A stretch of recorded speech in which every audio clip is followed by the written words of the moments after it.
자기 것이라 하는 이가 없더라 라고 하는 제목 가운데 오늘 본문 중심으로 함께 은혜를 나누겠습니다. 교회가 처음 세워졌을 때에 교회가 막 성장하고 복받고 잘 되는 것 같았는데 한편 그것 때문에 박해의 위험이 찾아왔었죠. 교회에 위협이 찾아왔습니다. 그러나 우리가 지난 시간에 보았던 대로 교회는 예수님을 그리스도로 믿고 의지하고 죽음을 두려워하지 않고 한 마음이 되었던 것을 보게 되어져요. 그리고 그것 때문에 세상을 교회는 이길 수 있었다. 이기는 존재가 되었다라고 하는 것을 우리는 살펴보았습니다. 그런데 교회가 이기기 위해서 싸울 때에 세상을 이기는 것보다도 더 어려운 것이 있는데 그것이 뭔지 아세요? 바로 자기 자신을 이기는 거예요. 외부에서 협박이 오고 위협이 오고 위기가 닥치고 박해가 와도 교회는 그것을 충분히 이길 수 있는 역량이, 힘이, 준비가 된 것 같은데 그러나 정작 가장 큰 시험은 그 외부에서 오는 것이 아니라 어디에서 오는 것이라고요? 내부에서, 그 교회 안에서 일어나는 것이다 라고 하는 것을 우리 기억할 수 있기 바랍니다. 시련 가운데서 더욱더 단단하게 세워지는 그 처음 교회의 모습을 오늘 우리는 살펴볼 것입니다. 그래서 그 교회를 통해서 오늘 우리 기쁨의 교회가 세워지는 방향과 모습과 그 뜻을 함께 얻을 수 있기를 바랍니다. 33절에 사도들이 큰 권능으로 주 예수의 부활을 증거하니 무리가 큰 은혜를 받아 라고 이야기해 주고 있습니다. 사도들, 하나님 말씀을 맡은 사명자들은 무엇을 붙들고 예수 그리스도의 이름과 권세를 의지하고 붙들고 어떻게 성령으로 충만하여서 하나님의 말씀을 전하였습니다. 근데 그것이 무엇이라고요? 큰 권능이다 라고 성경은 이야기해 줍니다. 그 큰 권능을 가지고 행한 것은 무엇이었다고요?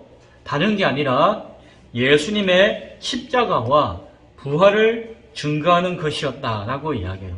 사도들은 그 성령 안에서 받았던 그 큰 권능으로 예수의 이름과 권세의 능력으로 다른 것이 아니라 그 예수 그리스도의 그 십자가와 부활을 증거하였습니다. 그랬더니 그 말씀을 듣고 배우고 가르침 받았던 그 사람들이 믿음을 가지게 되었는데 그 믿는 무리가 어떻게 되었다고요? 큰 은혜를 받았다라고 오늘 성경은 이야기합니다.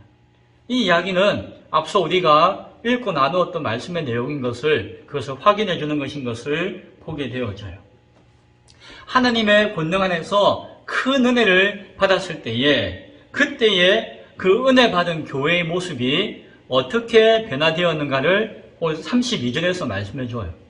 32절에 보니까 그 큰 은혜를 받은 믿는 무리 곧 교회는 그 변화되기를 어떻게 변화되었는가 하니 한 마음과 한 뜻이 되었다라고 먼저 이야기해 주죠. 한 마음과 한 뜻이 되었다. 한 마음이 되었다라는 이야기는 앞서 우리가 살펴보았어요. 언제요? 교회 가운데 박해가 왔을 때에, 위협이 왔을 때에 그것을 이기기 위해서 교회가 하나님 뜻 안에서 한 마음이 되었다라고 하는 것을 보았죠. 그래요. 오늘 한 마음과 한 뜻이 된 것의 이유는 첫째로 무엇 때문이다? 믿음으로 예수님 안에서 하나님의 계획을 바라보면서 한 마음과 한 뜻이 되었어요. 그리고 또 한편으로는 당장에 닥쳐져 있는 그 현실적인 문제 때문에 한 마음과 한 뜻이 되었을 것이에요.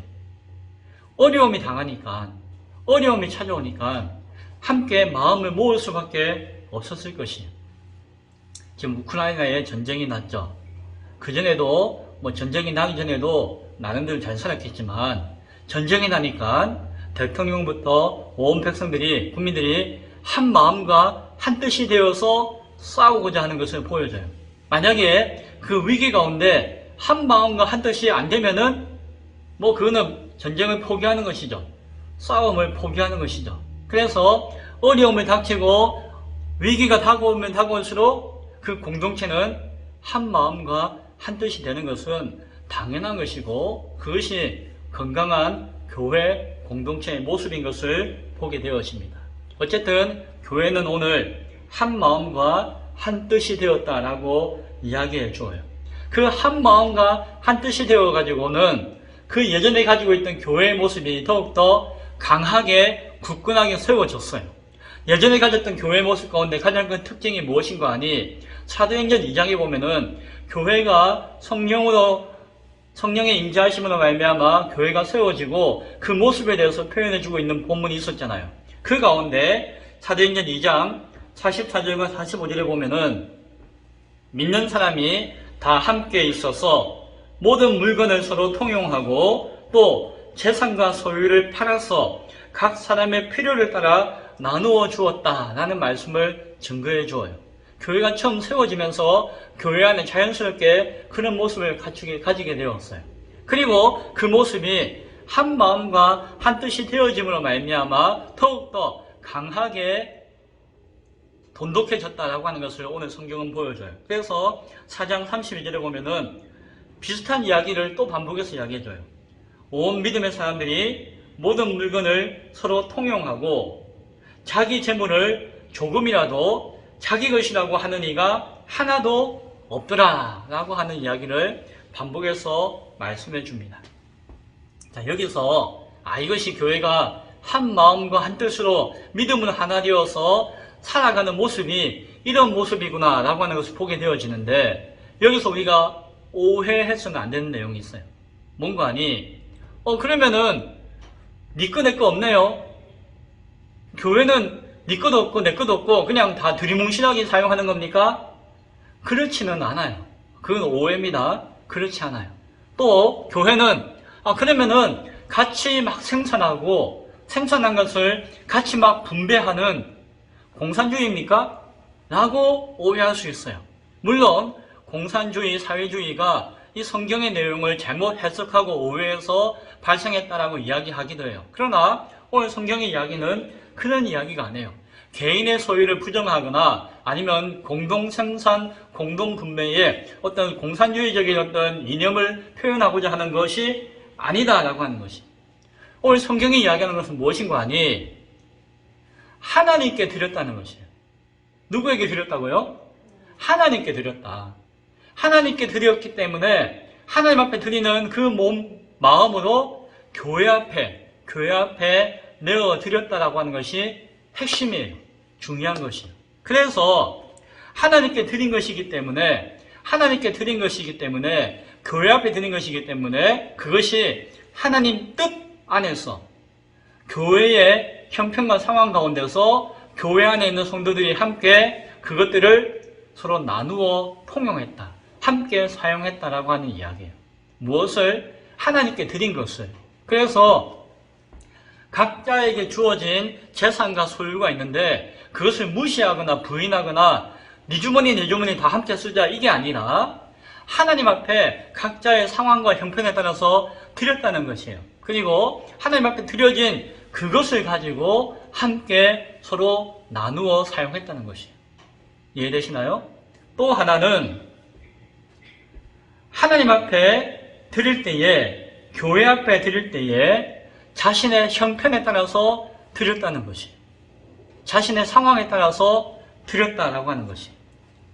성전에서 과부가 돈이 없어가지고 헌금을 해야 되는데 자기가 오늘 먹고 살아야 할 거 2-3번을 땡그랑 드렸어요.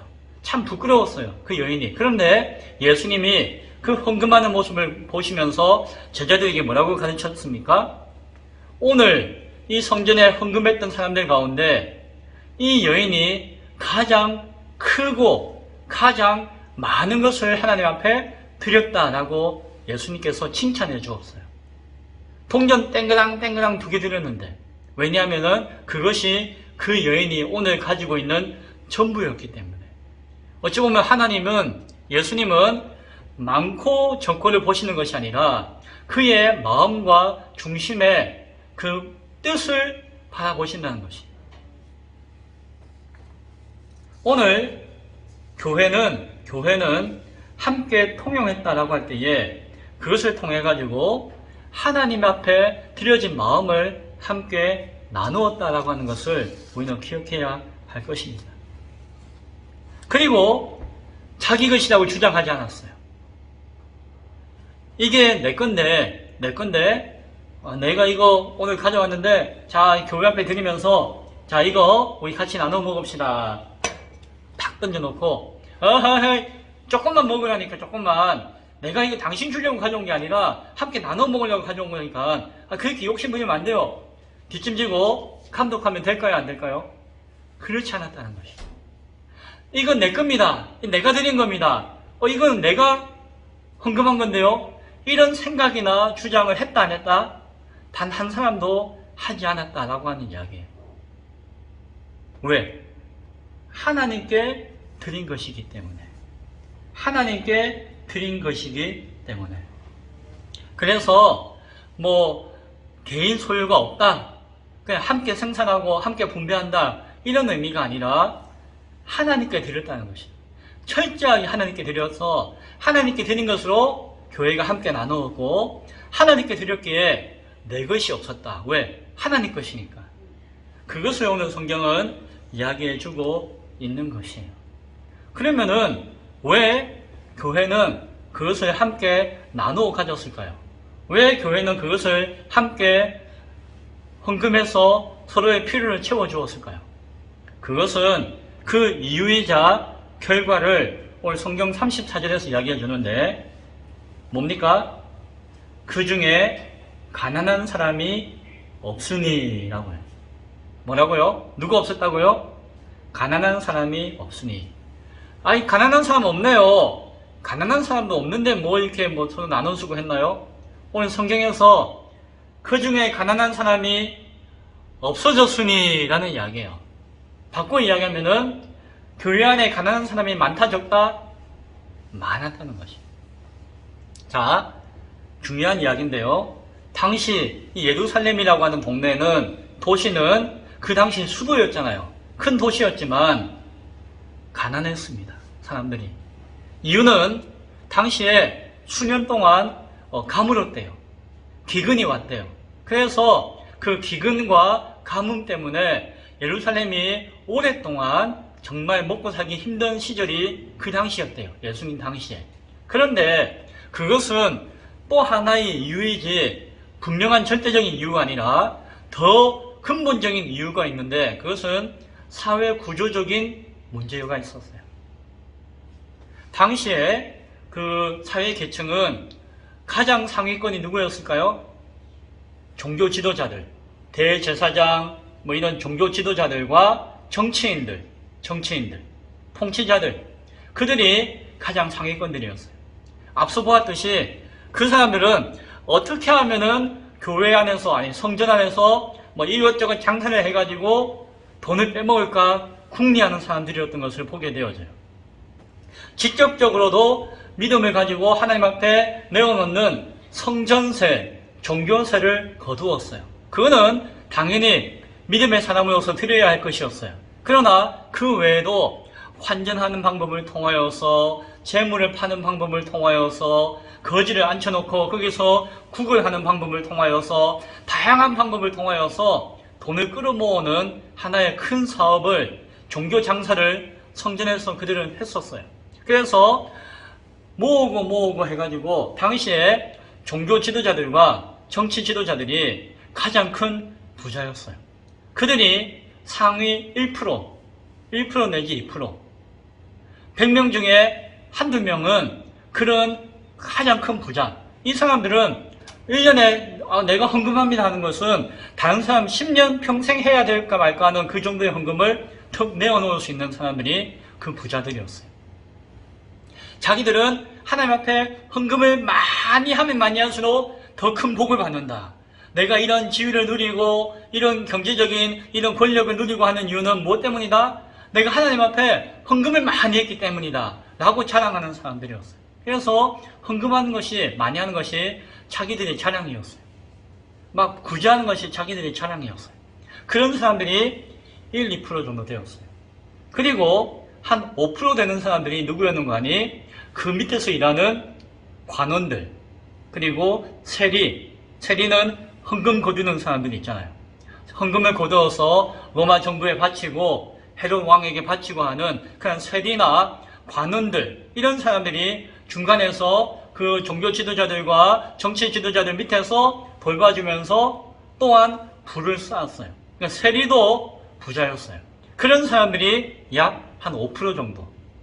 자, 그러면은 전체 가운데서 먹고 살만하고 넉넉한 부자는 전체 가운데서 약 7% 정도. 그렇고 나머지는 몇 프로죠? 93% 내지 4%. 나머지 거의 90% 이상의 사람들은 평민이었는데 이 사람들은 다 가난했어요. 그 당시 사회 구조가 그랬습니다. 그래서 있는 거 없는 거 다 끌어다가 지도자들 다 갖다 드리고 그들은 풍족하게 살았지만 나머지 93, 4%의 사람들은 가난했어요. 먹고 살기가 힘들었어요. 당시에 장정 한 사람의 일당이 한 데나리온이었다라고 이야기해요. 그래서 오늘로 따지면은 뭐 일당 한 10만 원 되겠네? 한 7, 8만 원 되겠네? 뭐 이런 이야기 하기도 해요. 저도 그런 이야기 했죠. 그런데 우리로 따지면은 그렇지만은 엄밀하게 따지면 뭐 저 아프리카나 저기 좀 힘든 나라에 일하는 사람들의 하루 일당은 얼마일까요? 5,000원? 만원? 그것도 안 되면서 일하는 사람들도 있어요. 그러니까 그 당시에 장정이 하루 종일 일해서 돈을 받아도 그것이 먹고 살기에 충분하지 않는 일당을 받을 수도 있는 것이에요. 그리고 그 일이 많았을까요? 적었을까요? 그 일 자체도 없었어요. 포도원도 가물고 농사도 지을 수 없고 뭐 일할 자리가 없어요. 그러니까 일을 해서 얻는 것도 얼마 안 됐지만은 일할 수 있는 기회도 일자리도 별로 없는 시대가 그 당시였어요. 그래가지고 그 사람들이 하루 종일 일해서 만 원을 벌었어요. 그 만 원을 벌면은 그 만 원 가운데 세금으로 다 뜯어갔어요. 하나님께 드리는 그 성전세 10% 드렸어요. 뭐 그 정도는 괜찮아요. 그런데 로마의 식민지였잖아요. 당시가. 로마가 거두어가는 세금이 20%였어요. 20%. 로마가 거두어가는 세금이 20%인데 그게 끝이 아니에요. 그리고 헤롯 왕을 중심으로 하는 그 유대 통치자들이 있었잖아요. 의용왕. 그 헤롯 대왕이 또한 자기 나라 백성들에게 세금을 거두어간 게 20%였어요. 그러면은 일반 평민은 일자리도 없고 일해가지고 먹고 살만한 돈을 벌었는데 그 중에 절반은 세금으로 다 뜯어갔어요. 뜯어가가지고 그 정치 지도자들이나 종교 지도자들이나 세리나 관원들을 배불리게 하고 자신들은 애써 피땀 흘려서 모은 돈 얼마 안 되는 돈 그거 가운데서 절반만 가지고 살아가야 했던 것이에요. 그런데 장정이 일해서 돈을 벌어도 그걸 가지고 가족들 먹여야 되고 식구들도 많잖아요. 그러니까 그 당시에 어디가나 일을 할 수 있는 사람도 참 먹고 살기가 힘들었대요. 거기에다가 과부가 많았어요. 고아가 많았어요. 전쟁 때문에 남자들이 전쟁 나가서 다 죽고 난 다음에 남은 사람은 과부와 고아밖에 없잖아요. 이 과부와 고아는 비료 먹는 사람들이었어요. 누가 도와주지 않으면은 지금은 여자들이 나가서 일도 하고 월급도 받고 생활하지만 그 당시는 여자는 사람 취급을 못 받고 아이는 더 사람 취급을 못 받았기 때문에 뭐 가장이 없거나 도와주는 사람이 없으면은 이 사람들은 먹고 살 만한 상황이 안 되고 겨우겨우 생명을 연명하는 것이 그 당시에 일반 서민들의 삶의 모습이었어요. 그러니까 뭐 다 가난했던 것이. 그런데 그 사람들 가운데 유대 공동체 가운데 살던 사람들이 지금 어떻게 되었나요? 이게 교회 공동체가 되었어요. 물론 크게 바뀌진 않았지만은 이전의 삶의 터전들을 다 내려놓고 하나님을 바라보면서 새롭게 교회를 만들어서 함께 생활하는 사람들이 모이게 되었어요. 그러다 보니까 이 교회 안에 모여있는 사람들은 더욱더 먹고 살기가 힘든 사람들이 거의 대부분이었어요. 일반 사회에서 93%가 가난한 사람이었다면은 이 교회 안에는 이 종교 지도자들과 관원들과 세리와 이 부자들이 교회에 있었을까요? 없었을까요? 예수 미워하는 사람들이었잖아요. 핍박하는 사람들이었잖아요. 이 사람들은 교회에 없었죠. 물론 사내들인 공회의 공회원이나 몇몇 지도자들 가운데 예수를 믿고 교회의 일원이 된 사람들도 몇몇 사람은 있었을 것이요. 바나바 같은 경우도 당대에 나름 부자였지만은 자신의 밭을 팔아서 내어놓을 만큼 부유한 사람도 몇 명은 있었을 것이요. 그러나 거의 대부분은 거의 99명은 100의 99명은 가난한 사람들이었다는 것이에요. 이 사람들이 교회에 함께 모여 있는 것이에요. 그러니까 교회가 당장 해야 할 일 가운데 가장 중요한 일은 무엇일까요? 여기 있는 사람들 먹고 사는 문제였어요. 그것이 가장 큰 문제였죠. 따라서 있는 사람들은 하나님 앞에 자신의 모든 것을 내어놓습니다. 자신의 생명을 내어놓습니다. 라고 했는 사람들 가운데 그래도 집이 있고 밭이 있는 사람은 이렇게 빤히 굶어 죽어가고 힘들어하는 사람들을 보는데 이 사람들이 나의 한 몸이요 나의 형제라고 고백하는데 그냥 가만히 있을 수 있나요? 그러니까 자의반 타의반 자기 형편에 따라서 집을 팔기도 하고 밭을 팔기도 해가지고 교회에 있는 사람들을 돕는 거예요. 억지로 하는 것이 아니라 자연스럽게 누가 시켜서 하는 것이 아니라 자연스럽게 그렇게 하는 것이. 그러다 보니까는 집을 팔기도 하고 밭을 팔기도 하고 그것을 하나님께 내어놓는 것이에요. 교회 앞에 내어놓는 것이에요. 그러나 그것이 사용되는 용도는 무엇이다? 가난한 사람들을 도와주기 위해서. 그 교회에 있는 사도들 먹고 살려고 아니에요. 교회에 있는 몇몇 사람들 먹고 살려는 것이 아니에요. 교회 전체에 있는 어렵고 힘든 사람들의 그 생명을 영위하고 함께 예배하고 찬양하고 이 교회를 유지하기 위한 최소한의 수단으로서 그것들이 필요했다는 것이에요. 그래서 자신이 가지고 있는 것이 있는 사람은 내어놓은 거예요. 그래서 나눈 것이죠. 그랬더니 어떤 일이 일어났다고요? 가난한 사람이 없으니 라고 하는 것이죠. 이게 얼마나 귀한 은혜입니까? 99명이 가난한 사람이었는데 99명이 먹고 사는 게 힘든 사람들이었는데 이 교회 안에 있는 사람들은 이상하게 가난한 사람이 없어진 것이에요. 먹고 살 게 없어가지고 죽는 사람이 없어진 것이. 그것은 무엇 때문이다? 하나님 앞에 내어놓고 하나님의 이름 가운데 서로 나누었기 때문에 그렇다는 것이. 오늘 성경에서 보았듯이 바나바 36절에 보면은 그 특별한 헌신이 있었던 바나바 같은 경우에는 자기의 밭을 팔아서 드렸어요.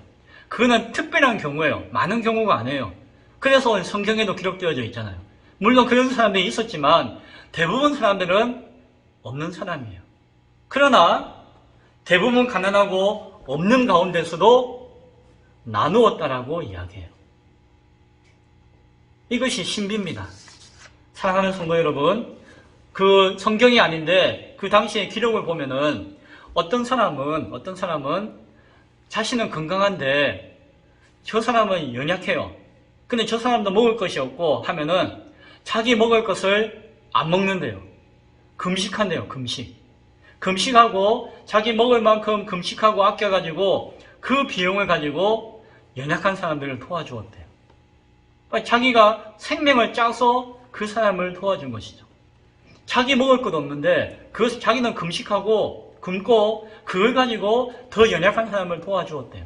그런 일들이 교회 안에 많이 일어났다라고 이야기해요. 사실 오늘날도 세상을 보세요.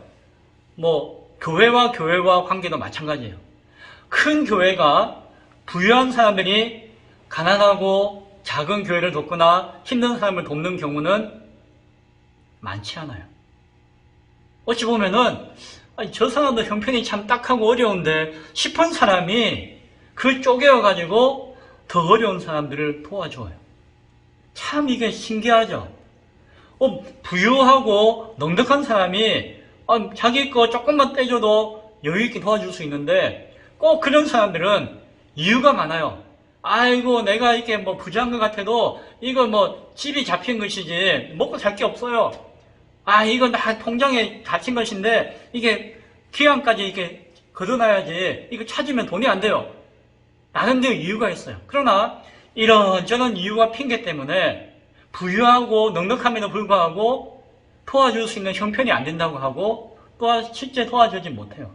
그런데 정말 어렵고 힘든 사람들은 정말 어렵고 힘든 사람의 아픔을 알기 때문에 그 사람들을 도와줘요. 당시에 교회가 그러했던 것 같아요.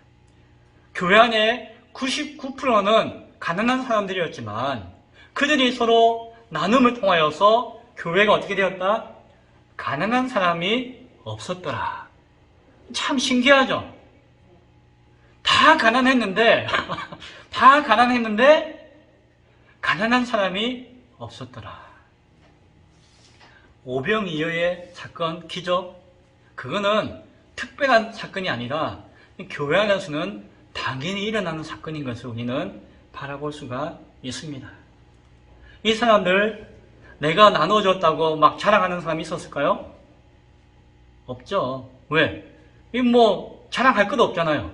그리고 몇몇 좀 부유한 사람이 자신의 밭과 집을 팔아서 나눠줬더라도 그걸 가지고 자랑했을까요? 아니에요. 성경을 보면은 자기 집을 팔고 밭을 팔아가지고 음식을 딱 사가지고 자 드시오 나누시오 자 나눠드리겠습니다 라고 한 사람이 없었어요. 모두가 집을 팔고 밭을 팔아가지고 하나님께 드렸어요.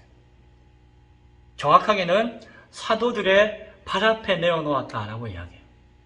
내가 내 재산을 가지고 내 소유를 가지고 드렸다가 아니라 하나님께 드린 것이다 라고 여기고 사도들에게 맡긴 것이에요.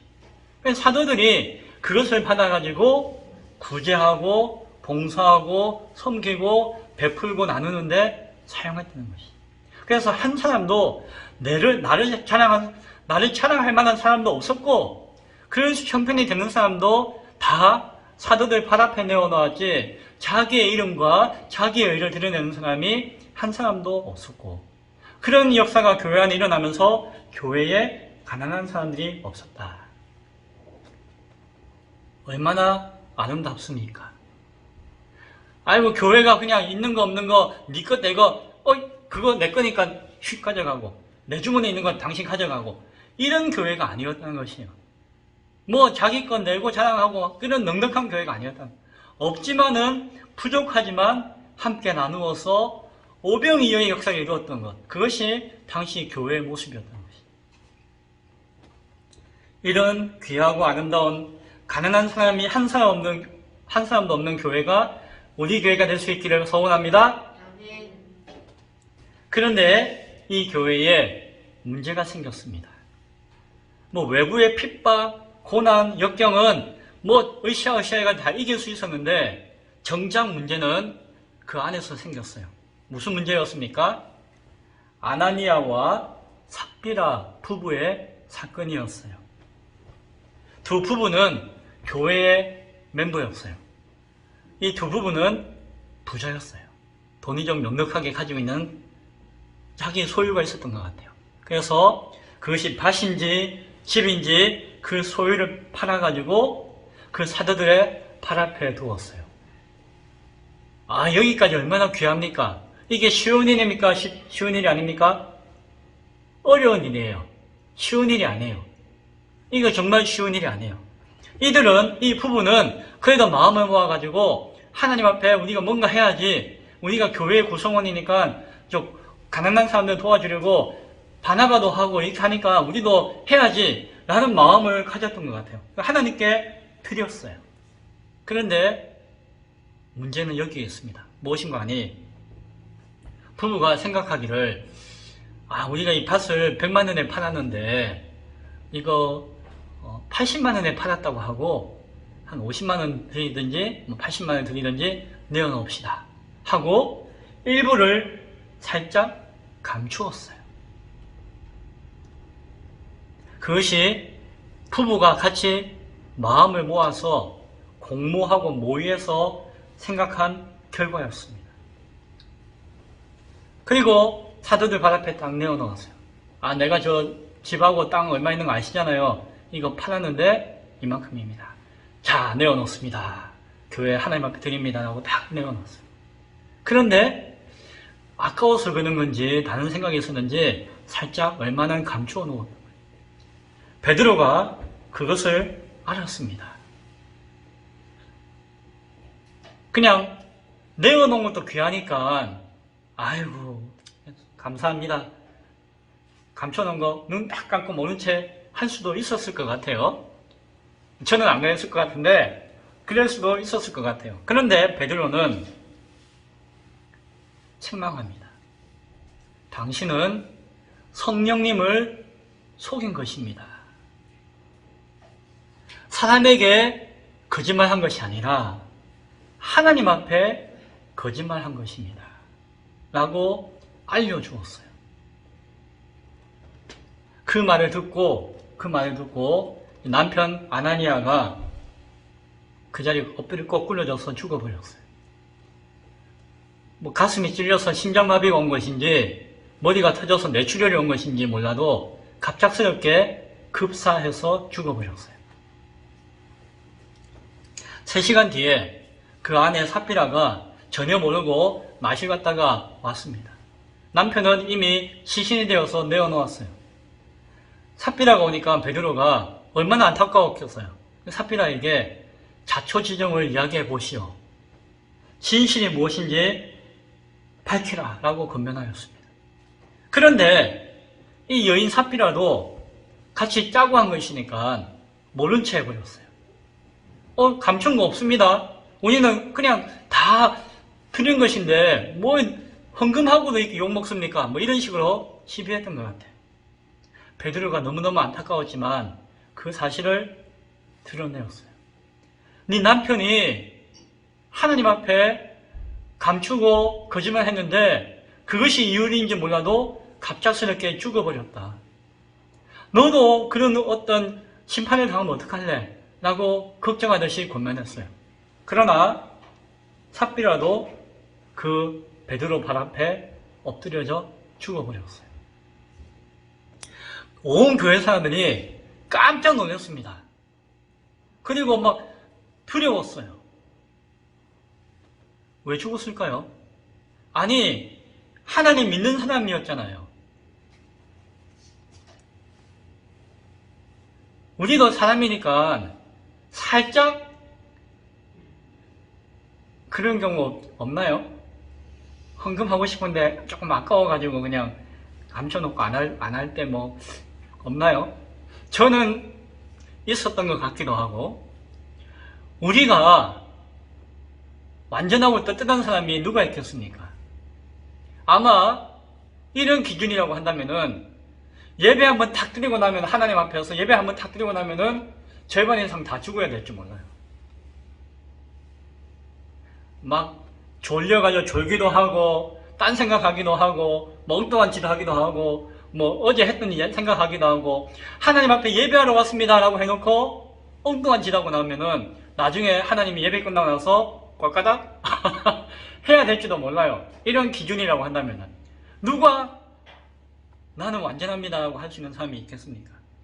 한 번만 용서해 주시지. 이 헌금한 것도 얼마나 귀한데 과연 그게 죽어야 할 일입니까? 하나님 너무하시네. 별의별 생각이 다 들 수도 있고 들기도 해요. 그런데 오늘 베드로가 이야기하고 진단했던 내용이 있는데 그것을 눈여겨보아야 돼요. 무엇입니까? 사탄이 네 마음에 가득하다라고 진단을 했어요. 사탄의 꾀를 그가 부렸다는 것이에요. 물론 아나니아와 삽비라의 그 마음은 잘 몰라요. 우리는 그 사람이 아니니까. 그가 겉으로 한 행동은 자신의 재산을 팔아가지고 하나님께 드린 것이었어요. 귀한 것이었어요. 아름다운 것이었어요. 그 모습은 그래요. 그런데 그 중심 가운데서 사탄의 꾀와 사단의 마음이 가득했다라고 베드로는 진단하고 판단했다라고 하는 것입니다. 그 중심이 이미 잘못되었던 것 같아요. 세상의 방법으로서 하나님을 섬기고자 했던 것이, 하나님을 섬기는 것과 세상을 섬기는 것과 분간하지 못했던 것이. 당시에 구제를 하는 사람은 이 종교 지도자들과 이 정치인들도 구제를 했습니다. 로마의 법에 의하면은 구제를 많이 하고 가난한 사람을 많이 도와주는 양과 숫자에 비례해 가지고 그의 권세와 권력을 높이 인정해 주었어요. 그래서 내가 1000만원 구제했습니다. 내가 10명을 도와주었습니다. 라고 하면은 그것이 자기에게 10명 도와주었음 하고 하나의 계급장이 되는 것이. 내가 1000만원 헌금했음 하고 계급장이 되는 것이. 그것이 로마의 법이었어요. 그래서 많이 구제하고 가난한 사람을 많이 도와준 사람은 그것을 자랑했어요. 나는 얼마 했습니다. 라고 하면은 사람들이 그것을 보고 이야 저 사람 이야 하면서 그 사람의 정치적인 권세와 지위를 높이 평가하고 올려주었어요. 그것이 그 당시 세상의 법이었어요. 세상의 법은 내가 한 만큼 자랑하고 경우에 따라서는 내가 할 수 있지만은 조금은 감추고 적당하게 내가 누릴 만큼 내가 자랑할 만큼 내가 중심이 되어서 구제하고 섬기는 일을 했었어요. 그것이 세상의 방법이고 세상의 모습이었어요. 그 사람들은 구제하고 섬기는 것을 통해서 자기가 높아지고 자기를 자랑하는 수단을 삼은 것이에요. 그래서 가난한 사람들과 저 사람들은 내가 높아지고 내가 드러나는 하나의 수단들이었어요. 그래서 거지가 성전 앞에 앉아있는 이유는 무엇이라고요? 그 성전에 가면서 하나님 예배하면서 거기에 헌금을 땡그랑 해주는 것이 하나님 앞에 하나님 내가 구제했습니다. 사람들 내가 구제한 거 봤지? 하는 하나의 자기 드러남의 징표였어요. 그래서 성전에는 거지들이 딱딱 앉아있는 것이 그들의 역할이고 직업이었고 성전의 지도자들은 그들을 자리자리에 앉혀가지고 그 일을 하게 했던 것이었어요. 그것이 세상의 모습이었고 세상의 방법이었어요. 아나니아와 삽비라는 그 마음 가운데 사단이 가득했다라고 할 때에 그 사단의 마음은 무엇이었습니까? 자기를 자랑하는 것, 자기를 높이는 것, 하나님보다 자기를 먼저 생각하는 것이 사단의 마음이에요. 그것이 가득했다는 것은 그들은 구제하기를 위해서 자기의 재산을 팔아서 사도들 앞에 내어놓았지만 그 안에는 무엇이 있었다? 내가 드러나고 내가 자랑되어지고 내가 높아지는 수단과 방법과 목표를 가지고 그 일을 했다는 것을 베드로는 우리에게 알려주고 있는 것을 보게 되어집니다. 하나님의 교회에서 세상의 방법으로 하나님을 섬기고자 하는 것, 그것이 하나님 앞에는 거짓이었고 기만이었고 위선이었다는 것이죠. 헌금을 작게 해서 그들이 심판받는 것이 아니에요. 그들이 100만 원 주고 팔았는데 우리가 그냥 10만 원 드리는 것이 마음이 편할 것 같아요. 미안합니다. 나머지는 또 혹시나 모르니까 그냥 10만 원만 드릴게요. 라고 했어도 누구하고 뭐라고 할 수 있는 사람이 없었을 것이에요. 그런데 그들은 내가 이 80만 원 주고 팔아가지고 80만 원 내어놓습니다 하고 20만 원을 떼먹은 거예요. 아무것도 아닌데 그 거짓의 위선의 그 기만이 그를 죽음에 이르게 한 것이죠. 오늘날 세상에는 참으로 안타까운 사람들이 너무 많아요. 하나님을 믿는다라고 하면서도 안타까운 사람들이 너무너무 많아요. 정말 작아도 부족해도 진실하면 하나님은 그것을 가장 큰 것으로 여겨주시는데도 불구하고 조금만 자기가 잘나 보이기 위해서, 조금만 자기를 자랑하기 위해서, 하나님을 이용해서 자신을 높이기 위해서 거짓을, 기만을, 속임수를 행하는 교회 안에 있는 사람들이 많아요. 얼마나 안타까워요. 하나님께서 왜 아나니아와 삽비라를 죽음에 이르도록 했을까요? 그냥 깨닫고 뉘우치게 했으면 되지 왜 그들을 죽게 하셨을까요? 하나님이 죽이셨다라고는 보지 않아요. 그러나 뭐 자기가 죽었든지 간에 그걸 죽도록 허락하셨죠. 왜 그랬을까요? 저도 고민을 많이 했는데 나름 얻은 답은 이것입니다. 하나님은 그 처음 교회를 통하여서 교회가 어떠한 곳인지를 알려주기를 원하셨던 것 같아요. 교회는 세상과 다른 거룩하고 순결한 곳이다라고 하는 것을 알기를 원하셨던 것 같아요. 거짓된 사람이, 꾀부리는 사람이, 적당히 섞어치는 사람이 교회에 앉아있어서는 안 된다라고 하는 것을 보여주신 것 같아요. 가난하지만, 연약하지만, 부족하지만, 가진 것이 없지만, 그러나 신실한 사람이 거룩함과 순결함으로 자리하는 것이 바로 교회의 모습이다라고 하는 것을 하나님은 보여주기를 원하신 것 같아요. 교회는 사람이 모였지만 그 사람의 교회가 아니라 이 교회의 주인은 하나님이신 것을 보여주기를 원했던 것 같아요. 또 하나는 죄의 본질이 무엇이고 죄가 얼마나 심각한 것인가에 대해서 보여주기를 원하셨던 것 같아요. 죄의 본질이 무엇입니까? 그것은 인간이 자기의 의와 자기의 자랑과 자기의 교만을 하나님보다 먼저 앞세우는 것이에요. 아담과 하와가 하나님을 잘 신앙하고 하나님과 잘 관계하는 것 같다가도 자기가 하나님보다 먼저 되어지고 우선 되어지고자 하는 그 욕심 때문에 사단의 미혹에 빠졌던 것과 같은 것이. 죄의 본질은 작지만은 자기를 드러내고자 하는 그 교만과 욕심이 죄의 본질이고 그 죄의 결과는 죽음이라고 하는 심각한 지경에 이른다고 하는 사실을 하나님은 교회 앞에 깨닫게 하기를 원하신 것 같아요. 처음 교회에 이런 안타까운 사건이 일어나게 되었던 것입니다. 말씀을 맺고자 합니다. 교회가 세워지고 외부의 위협에서 당당히 맞서 싸우는 교회의 모습을 우리는 바라보았습니다. 그러나 정작 큰 시험은 그 안에서 그 스스로에게서 나타났다는 것을 우리는 보게 되었습니다. 오늘날도 사단은 우리에게 이렇게 이야기하고 있을지 몰라요. 교회 나가세요, 교회. 교회 나가세요. 하나님 믿으세요. 하나님 믿으세요.